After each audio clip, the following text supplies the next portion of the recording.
on stage and they're going to make a demonstration on how to make custom action figures.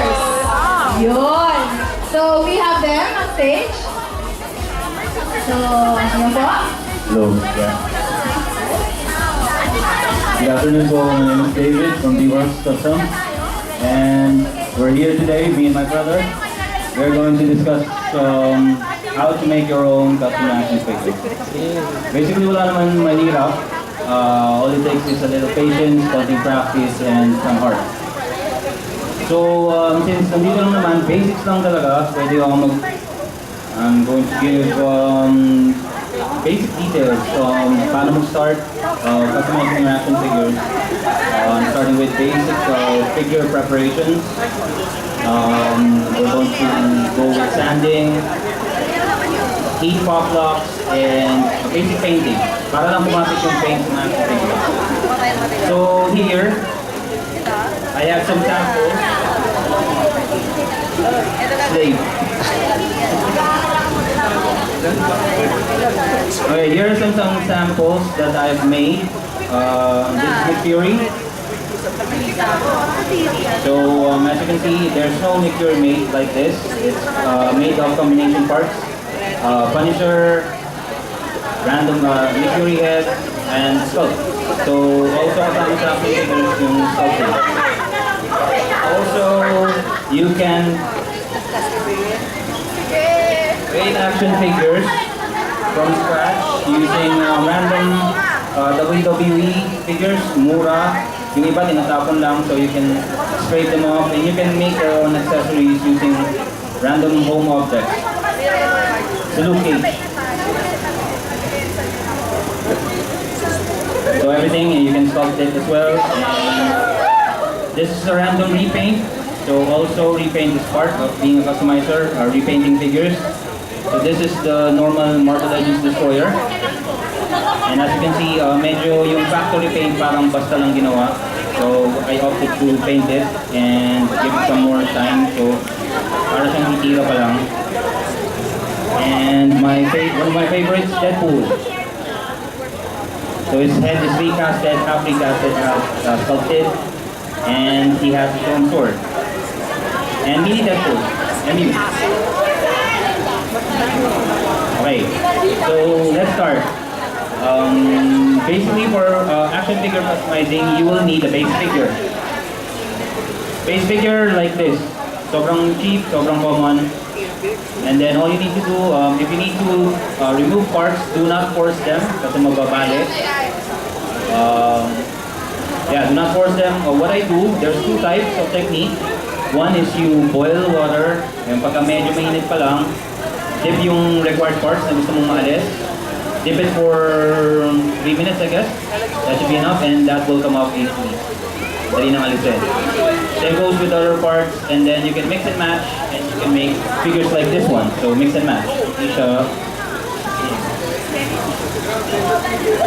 Mix and match and then yun. So once you have selected the necessary parts that you want, once you have selected braso ni Hulk, katawan ni Ares, once you have selected the necessary parts, and the next thing that we're going to do is to prepare the figure. So sanding is important. You have to use three different types of sanding. So mag-start kayo sa medyo makapal, 180, 120 grit followed by 180, then pinaka-last nyo is about 1,000. So sobrang ibig na nga, parang wala na. Pero you need to sand the figure all throughout. Kasi if you notice, yung mga figures na fresh from the box, yung mga MOC, medyo mas shiny, lalo na yung mga Iron Man figures, they have oil, factory oils on them. So basically, hindi didikit kahit anong type ng paint ang gamitin nyo, kahit car paint pa yan. So you are going to have to wash it thoroughly with detergent, brush it, and then you're going to have to sand them. Sand them completely on areas na nag-match or nag-grind. So elbows, knees, necks, and abdominal pegs. scratch them all, and once you're done with them, you are now ready to paint.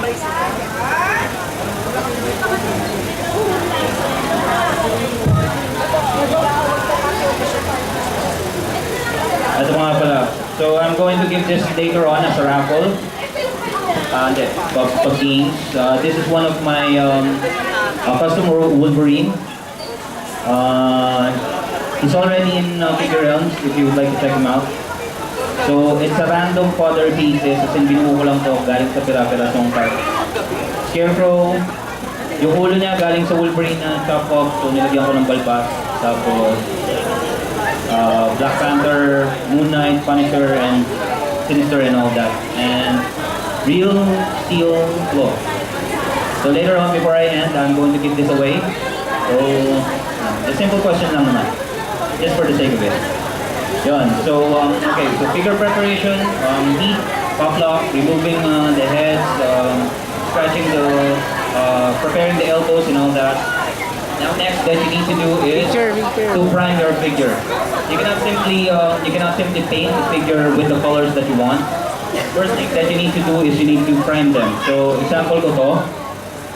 What you need to do is to either get flat gray primer. So, it's important na, yun pala, pag sa customizing, it's important na huwag kayo nagmamadali. So, allow things to dry. Make sure that everything is dry before you touch them, because if you do, hindi mo pa sure kung tuyo na siya, fingerprints, pag pinaint mo, lalabas yun. Iba yung itsura. So, you need to allow them to dry first, and pag na-dry ang primer, completely, scratch proof. Depende na rin sa figure preparation ginagawa. So, example, yung sa shoulders niya. So once you have primed the figure, it's ready for painting. So you can paint any paint that you want. I personally use Vallejo. So you can purchase this in Leo here in Mega Mall or in F North, and also Dam Tamiya paint. Pwede ko rin i-offer yung Citadel, kasi Citadel minsan ko lang gamitin. So Tamiya, 80 pesos each. Vallejo or Game Colors, 125. I would also suggest using Citadel or P3 formula. So yun, on your own discretion kasi medyo mahal. So yun, so painting, figure prep, standing the figure, and then painting them. Then afterwards, after you're done painting all of, gusto mo na ilagay mo na yung gusto mo sa figure mo, try to spray it with Bosni. I would suggest using the brand Bosni Flash Clear.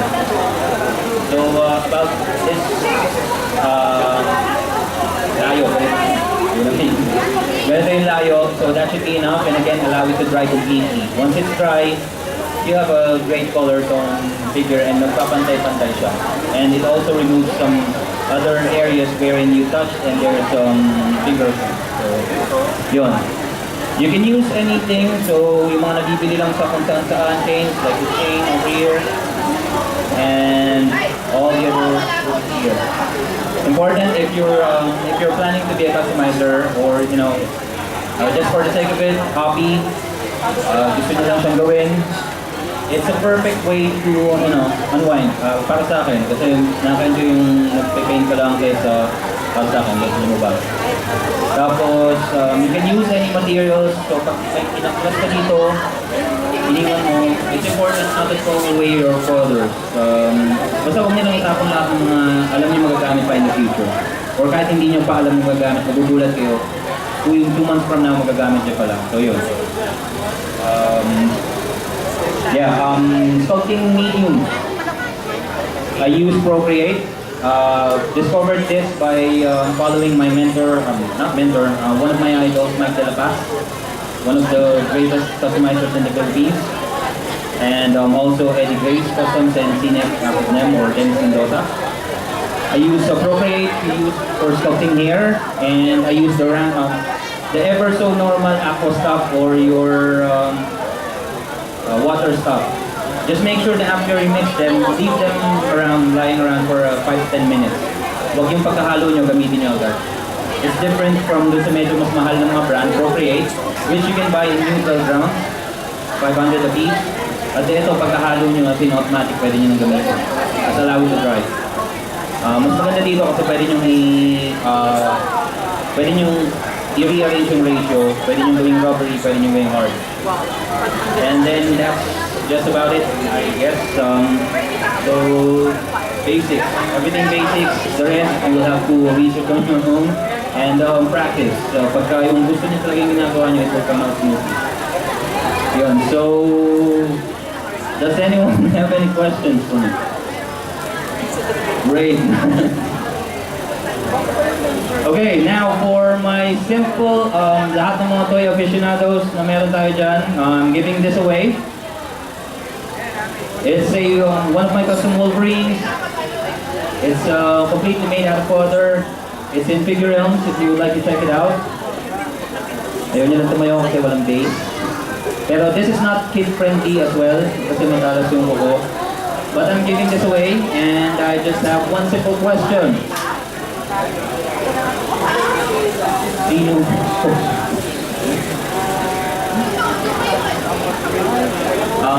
Okay, so anyone who wants to answer, just simply raise your hand.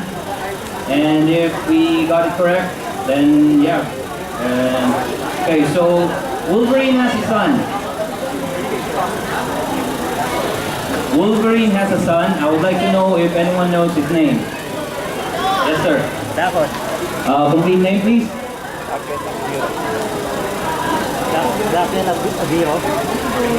Yeah. Daki na hero, yes. And it's yours. Thank you.